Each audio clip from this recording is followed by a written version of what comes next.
I am Ashley Lukasak, and this is my presentation on obesity, physical activity in the middle-aged Hispanic American population. 1 in 6 Americans are of Latino heritage. Barriers to health, according to the CDC, include being 3 times more likely to be uninsured, 33% not having completed high school, 25% live below the poverty line, and 33% don't speak adequate English. Stress levels impact health. Considering socioeconomic status, but also when not born in the United States, stress levels are higher among Hispanic populations for things such as acculturation, legal status, language, and being out of their own home country. There's a phenomenon known as the Hispanic paradox that despite these barriers, there is a longer life expectancy. Obesity is defined as an abnormal excessive fat accumulation that precedes a risk to health. Hispanics struggle with obesity, especially considering that 1.2 times more likely to be obese than white Americans. They also have a 44.8% chance of Hispanic men battling obesity, and Hispanic men are 2 times less likely to be able to get their hypertension under control. Diabetes and liver risk disease are high in Latinos, and the 2 leading causes of death are cancer and heart disease. And it's important to note that heart disease, cancer, and diabetes are risk factors of obesity.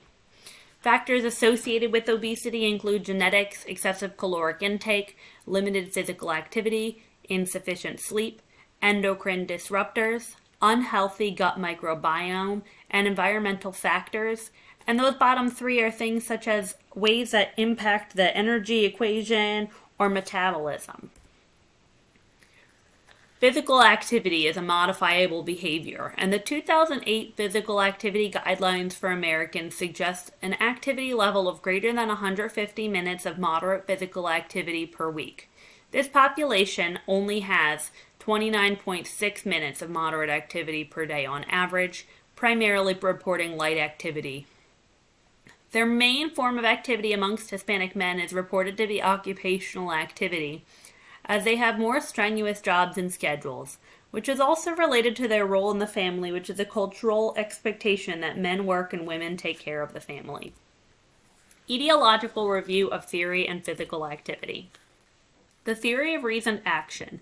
This study focused on 18 to 64-year-old Hispanic men, and they were interviewed on questions regarding health beliefs, motivations for change, barriers, intervention options, and recruitment options for further studies. Their attitudes about the behaviors included that obesity is a silent killer, weight beliefs are impacted by gender norms / masculine identity, knowledge helps with behavior changes. Ultimately, there was an understanding that physical activity impacts health, but there was also the understanding that constraints in physical activity are things such as safe spaces to work, strenuous work schedules, and familial and cultural influences. They did report that learning impact of lifestyle choices on health outcomes, be it for themselves or someone else that they love, can change their behavior. And a subjective norm that's very important in this population is their family, and family involvement is necessary for the Latino men to want to pursue activity. And also, it's their ability to provide and be present for a family. Unfortunately, individual, interpersonal, and environmental barriers require more change in order to make behavior change more accessible. Health belief model. This was studied on a multi-population in Los Angeles County, ages 58 to 92, of low socioeconomic status and low education. For the present time, we're going to focus on the Latino responses to this study. The method focused on a focus group that analyzed perceptions of the constructs of health belief model regarding exercise and stroke risk. All populations felt that having diabetes was a perceived susceptibility to having a stroke. Additionally, they did all perceive that strokes are very severe, requiring immediate attention. The Hispanic population, however, did report that they did not feel that family history of CVA, or stroke, and genetics made them more susceptible. Perceived barriers included limited mobility, laziness, discomfort with weather, physical ailments that inhibit physical activity, and environmental safety, and perceived benefits included increased strength, increased circulation, weight loss, heart and brain health, better bowel regularity, and better control of comorbidities. And it's important to note that pain was a conflicting factor here, as some felt that it was helpful for them and others felt that it did not alleviate their pain. Additionally, considering the Latino population that was studied, 26% of this whole population that was studied had an 8th grade education or less, and 63% of that were those of Latinos, which refers back to the prior noted social health determinants. Trans-theoretical model. It's important to note that there is no definitive research utilizing this model on my specific chosen population. For this, we're going to focus on 535 primarily African American North Carolina community members in a study completed on an average population age of 37.5. In the study, it showed that participants were assessed on stages of change, decisional balance, and self-efficacy, and participants were provided with the definition of physical activity, and then those items were evaluated utilizing a Likert scale. That data was analyzed from factor analysis, and all factors were studied on internal and external validity. The study did determine that decisional balance, self-efficacy, and process change were all validated. Considering the social cognitive theory, there was a study completed on 100 Spanish-speaking adults with limited or no English proficiency at 200% of the poverty line. The majority of this was female with less than a high school education and originally from Mexico with a mean age of 34.85 years of age. The focus was on self-efficacy and utilization of health literacy as capability. So they studied all of these items for self-efficacy on a 5-item Likert scale, and health literacy was screened as well as the 5-item scale for nutrition and exercise. The results did show that there was increased capability and increased self-efficacy, then there would be increased levels of physical activity. Interventional review of theory and physical activity. The theory of planned behavior, analyzed in a population of low-income Hispanic families, was studied when focus groups were held 6 months after the completion of a program called HELP.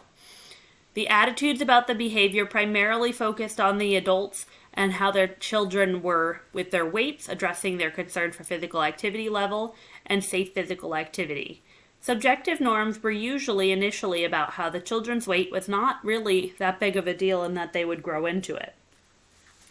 A lot of the parents believed that after this program, they had alternate indoor ways of exercising that taught them that the whole family could enjoy this together as a way to bring them together.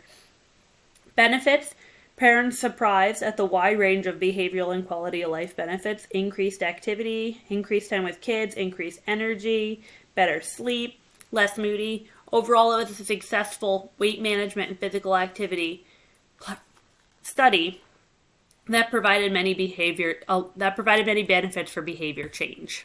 The health belief model.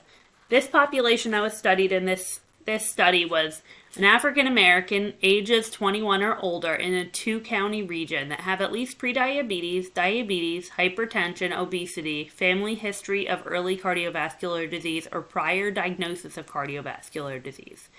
A program called Heart Matters was provided to improve self-efficacy for health behavior changes of diet and physical activity that utilized individual and group counseling to provide that education on health behavior change. They evaluated participants' ability to make time for physical activity and sticking to that change, and there was a moderate correlation between this, but unfortunately there was no significant statistic values on self-efficacy change. The trans-theoretical model. 205 obese Latinas were studied that were between the age of 29 and 65 on participating in a program that had 10-minute bouts of moderate to vigorous physical activity equal to less than 60 minutes a week. These participants were given access to individual online tools for increasing their physical activity based on the constructs of the trans-theoretical model and social cognitive theory. They evaluated self-efficacy and stages of readiness routinely, as they were doing a quiz every month. I believe it was monthly. I apologize. To check on those levels. The study then utilized those stages of readiness that they evaluated to create stage-matched interventions to help participate the move to the next stage of change. Results showed that higher self-efficacy, the better the likelihood of improved physical activity at the 6-month follow-up.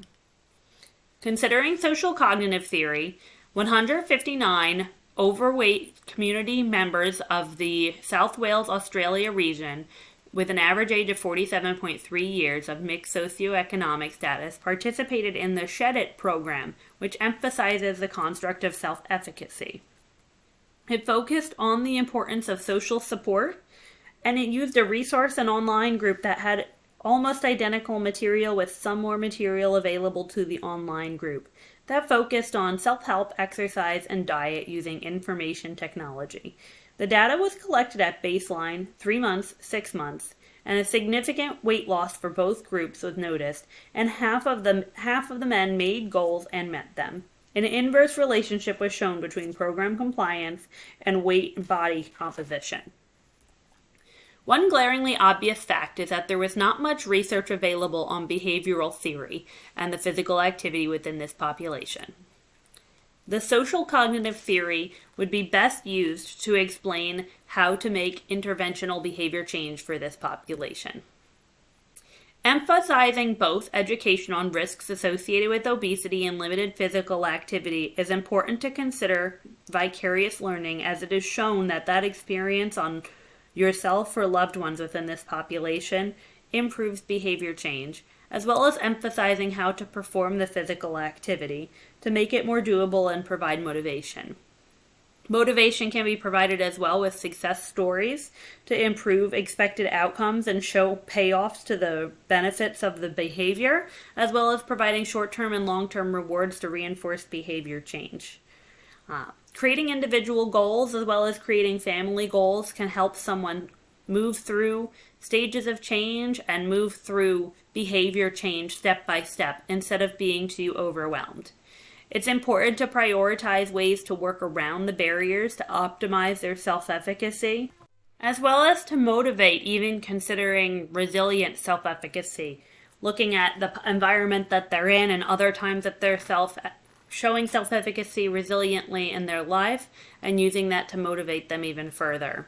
Socio-structural factors are important for this population, considering how important social support is to this population. So taking into consideration family and groups when making interventions, as well as looking at those socioeconomic factors such as safety of the environment and the expense of the activity that you're planning is important for intervention. Ethical considerations would be personal health privacy. If you're creating a group project for intervention that's with the family or with your community, it's still important to maintain that health privacy for each individual person. If you're creating a family intervention, parental consent is necessary for utilizing children in that study, as well as the risks of entering a strong cultural population and trying to create change. You're at risk of trying to force and impose your different cultural beliefs on that population. It is important for this population and appropriate for them to consider physical activity changes due to the high risk of obesity and health-related complications in their population. The benefits are innumerable, from improvement in blood sugars, improvement in weight, improvement in mental health, but they may also have to make changes to their home schedule, which is challenging, as well as they're already working hard, strenuous jobs. So it is a balance on trying to decide what their individual choices are. And these are just my references.